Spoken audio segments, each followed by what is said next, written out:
The context is very important here. Although there has been criticism that China's announcement is not good enough for the targets that the world already has, but then, it has come amid what we're seeing, the rollback of the Trump's administration and also the alleged EU's dithering on announcing ambitious targets. So that context is important here. That's why this is being seen as something better than nothing. And also with hope that this might set the tone and encourage others, particularly when countries are rather coaxed, so to say, to move back to fossil fuels. In that context, this is very important, but then there are caveats. Kerry, in terms of China itself, it is the world's largest emitter, isn't it? And it is a country, I know you look at this very closely, that is suffering the consequences of climate change. It is. And I think what's really interesting is that this is happening at the moment while China's seeing the biggest typhoon of the year. So climate change is something that's on everybody's lips in China. And it has been getting extensive media coverage today. There's been practically every major newspaper has been covering President Xi Jinping's speech. They've really been emphasizing that it's happened a day after President Trump was urging global leaders to halt, but to abandon their efforts to halt the Earth's rising temperatures, calling climate change a con job. Social media users in China today are very much seeing this as China stepping up when the US is rolling back, so that they're seeing it as a very positive, a very responsible thing for China to be doing. And there's a lot of praise in state media at Xi Jinping doing this. Yeah, no surprise at that, though, Kerry, them doing that. Naveen, in terms of the targets, though, a lot of people I've been listening to talking about this say they just don't go far enough, that reduction of 7 to 10%. Yes. So if you listen to scientists or science, let's say, the calculation comes to about 30% from the peak by 2035. And also not to forget, China has used the term peak emissions. Now, when is that peak going to be? That is something we don't know yet. I mean, there are guesses. It might have happened already this year. But again, you see, if you look at the history, China's history in the past, then fossil fuels also tends to come back, because it has situations when there are severe power shortages. So that's why it's got all this, coal build out for those emergencies. And that might hamper, even if it has a sincere effort or target. In that, China has also made it clear that it doesn't want to overpromise something that it can't deliver.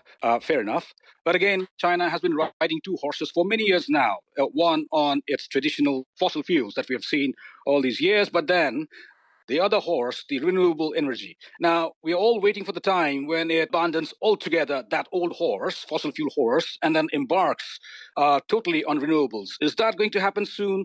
Again, questions, because in this particular declaration by Xi Jinping, the president, he was totally quiet on coal, for instance.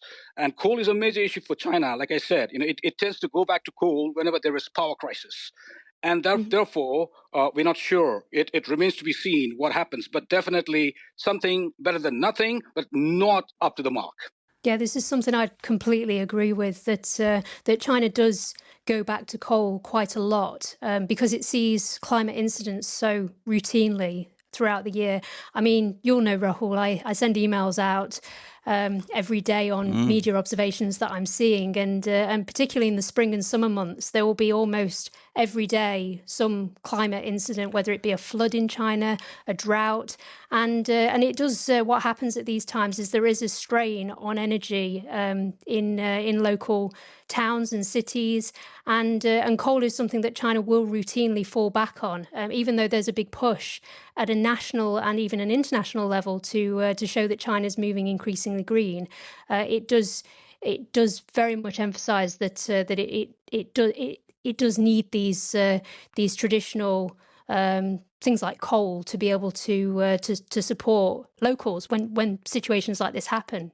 Yeah, and we do enjoy those emails, Kerry. And the contradiction of China is seen in these figures here. China invested $625 billion in clean energy last year, more than anybody else on this planet. But on the other hand, its antiquated coal mines are responsible for the largest single source of CO2 emissions, Kerry. And that is a challenge that China has to deal with. And it is not an easy one, is it?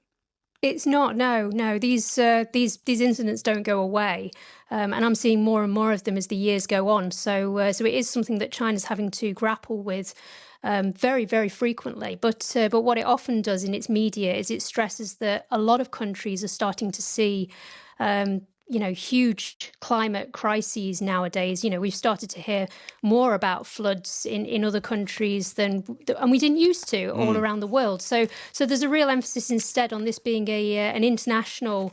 The world should be pulling together on this to help together, and China really wants to emphasize that it's making huge steps, and other countries, especially major countries like the US, should really be stepping up to the plate. That certainly is the message, isn't it, Naveen, of what China is trying to say at the moment. When we go back to those figures, China historically, when you look at many aspects of it, once it announces figures, it tends to do better than those figures. Do you expect that to happen here? They're saying 7 to 10%, but actually they probably could do 15 or even 20%.